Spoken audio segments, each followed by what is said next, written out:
colleagues, you have all noticed that we have very special guests today among us. Since we founded IPAC in 2020, we have worked to raise the profile of Taiwan in celebration of their vibrant democracy, but also in solidarity against Beijing's racial aggression, and for the sake of prosperity and stability of our economies and the wider world. We have always taken the view that the discussions surrounding Taiwan should include people of Taiwan, and especially the Taiwan's legitimately democratic elected government. This is why we are so pleased and honored, we were so pleased and honored to meet President Lai and Vice President Xiao during our last summit in Taipei. And it is why we are deeply privileged today to have with us the Foreign Minister Li, Ambassador Chen, and so many other representatives of the Taiwanese government, but including and especially the Vice President of Taiwan, Xiao Li. Today, we have the honor of welcoming the Vice President for an historic address, because it is the first time ever a senior member of the Taiwanese government is speaking in foreign legislature. Many of us have met and had the pleasure of having met remarkable Xiao Li already when we were in Taipei summit. With a distinguished career in diplomacy and public service, Xiao Li has considerably shown her commitment to strengthening democratic values and international cooperation. She previously served as Taiwan's representative to the United States, and before that as a legislator in the Legislative Yuan. Her international experience, including a background in the United States and advanced studies in political science, equip her with a unique perspective on global affairs and Taiwan's role in the world stage. Given her leadership at the critical moment, we are privileged to have her here today with us and hear her insights and the vision for the future. Please join me in warmly welcoming Vice President Xiao.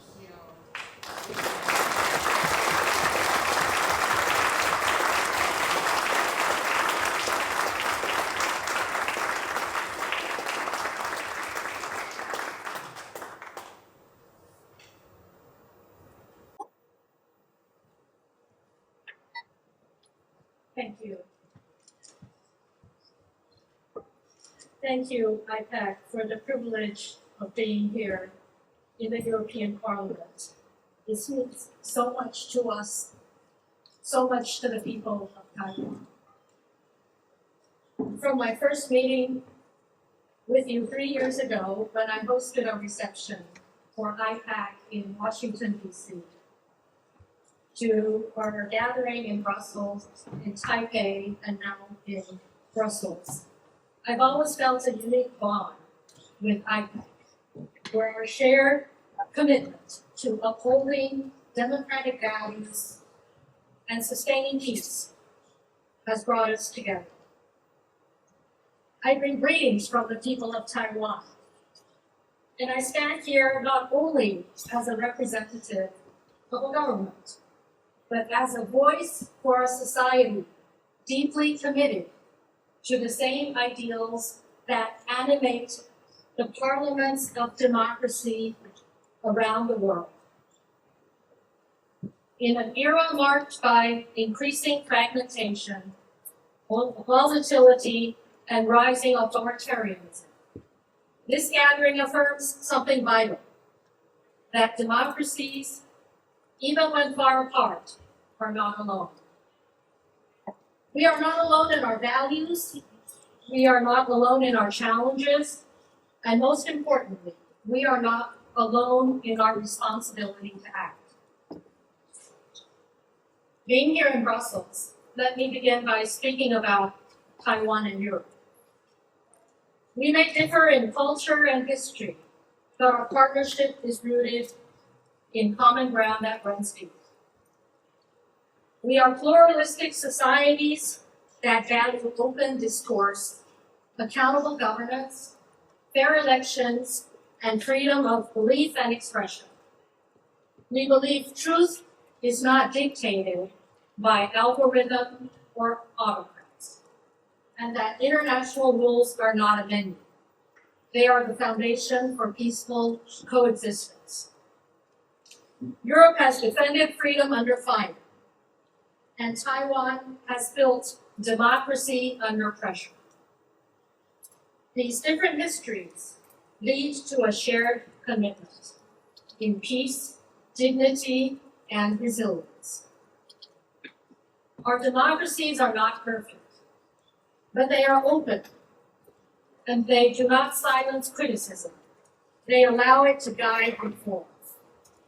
They do not fear transparency, they demand it. And they do not require loyalty to a strongman, but allegiance to the law and to the people.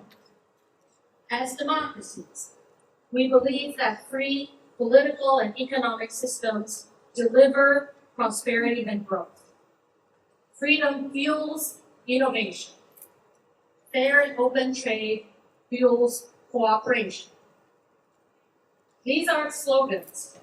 They're strategic anchors for democracies seeking security and progress. This summit is more than a European forum.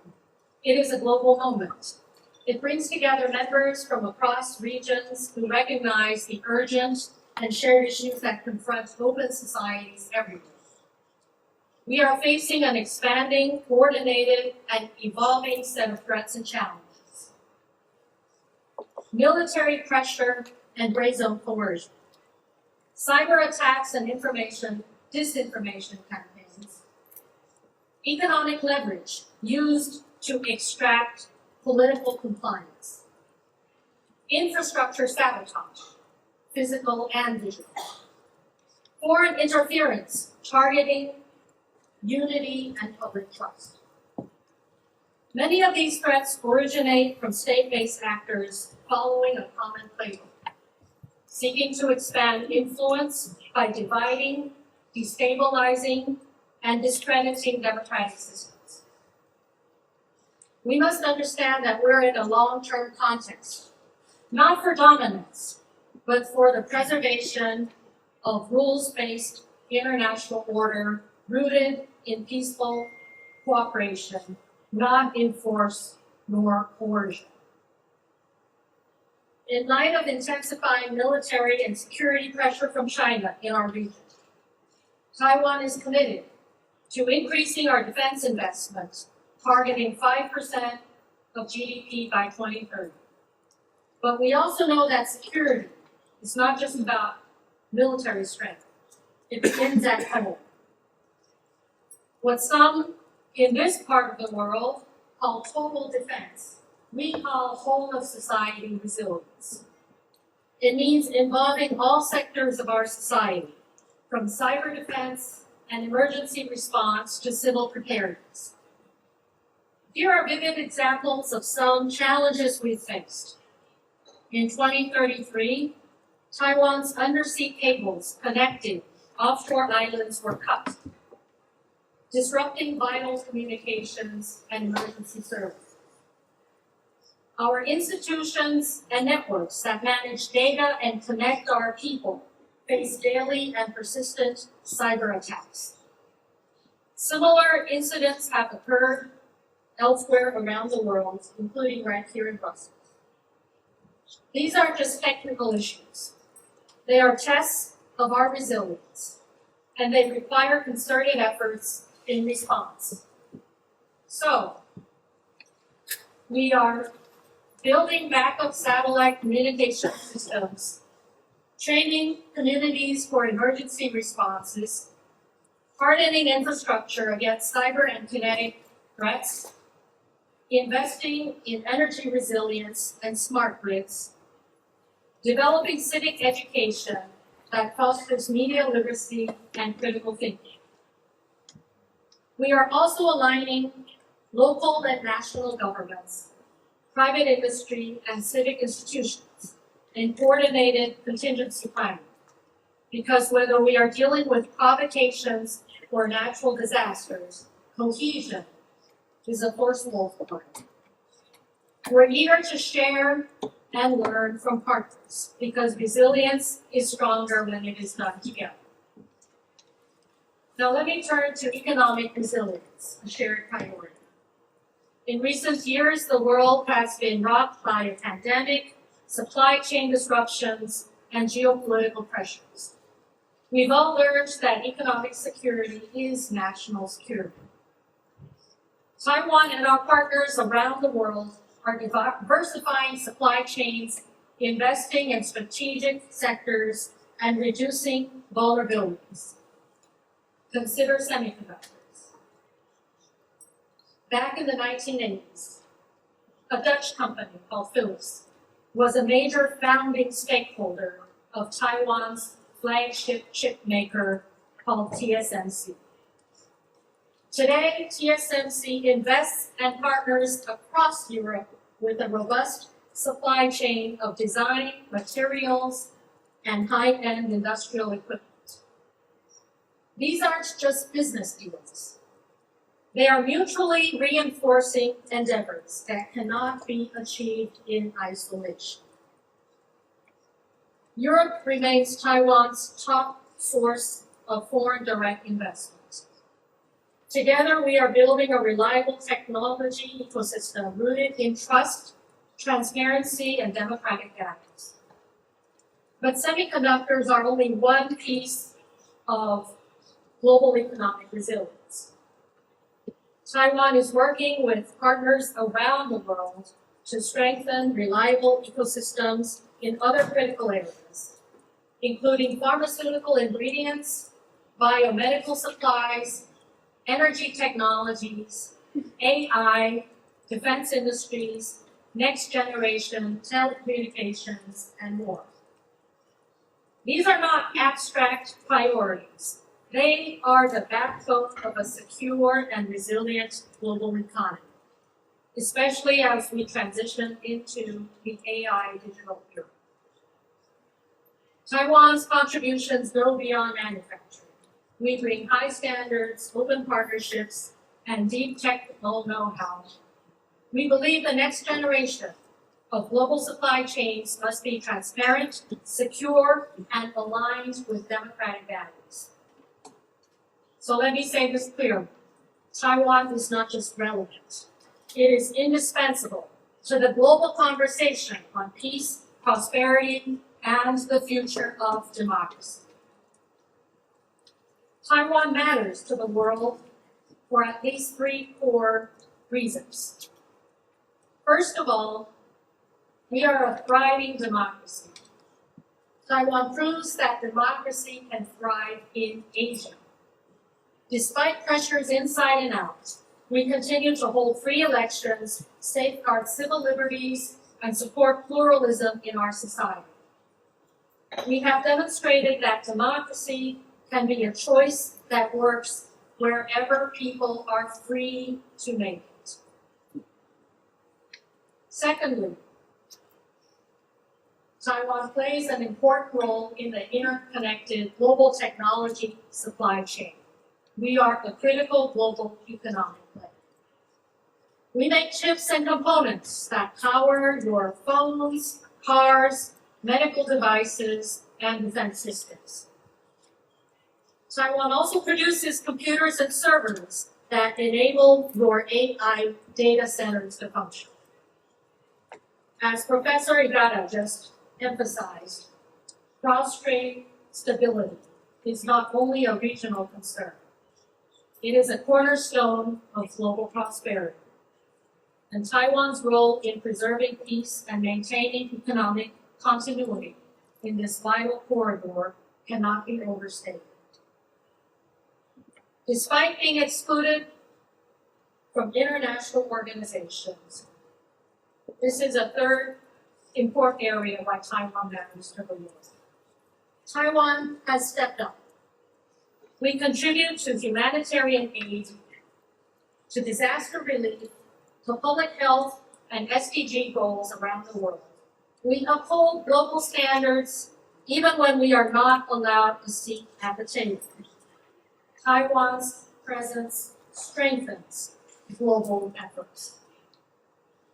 Taiwan matters, not because we are a victim of coercion, but because the integrity of the international system and global prosperity depend on a strong and free Taiwan. As IPAC members, you have stood with Taiwan, and we look forward to deepening our collaboration in at least 4 areas. First of all, trade and tech cooperation. Build trusted supply chains, expand dialogue on AI and digital cooperation, and invest in talent for democratic innovation. Together, we need to shape the standards and norms of the next technological era. Second, whole of society resilience. Share best practices in defense, cybersecurity, infrastructure, disaster relief, sheltering, counter-disinformation, and civil readiness. Let's ensure that our societies are not only protected, but better prepared. Third is global inclusion. As you have done, please continue to support Taiwan's meaningful participation in international organizations, including the WHO, ICAO, Interpol, and more. Push back against distortions and misinterpretations of historical documents that have been used to unjustly block Taiwan's participation. And fourth, a very solemn matter, and that is peace in the Taiwan Strait. Uphold the principles that are common expectations of humanity and of the UN Charter, which prohibits the threat or use of force to resolve disputes. Peace in the Taiwan Strait is essential to global stability and economic continuity, and international opposition against unilateral changes to the status quo by force cannot be overstated. These aren't favors. They are constructive partnerships. A stronger Taiwan means a more stable Indo-Pacific. And the stable Indo-Pacific will bring about a safer world. A few months ago in Taipei, IPAC members gave me a calligraphy gift with the Chinese words, 得道者多助, which is an axiom from the ancient philosopher Mencius, literally meaning those who take the right way get a lot of help. It is an assertion that righteousness, justice, and moral integrity will naturally attract widespread support and assistance. When it comes to international participation, things have been so hard for us Taiwanese. And yet, Taiwan has always sought to be a force for good in the world. And we are grateful to all of you for your continuing support. We don't just want to survive, we want democracies to thrive. We're not just defending what we have, but building what we want the future to look like, where free people and societies are more connected, more united, and more capable, and of course, stronger together. Taiwan is ready to work with all of you. Together, we can ensure that freedom not only endures, but prevails. Thank you.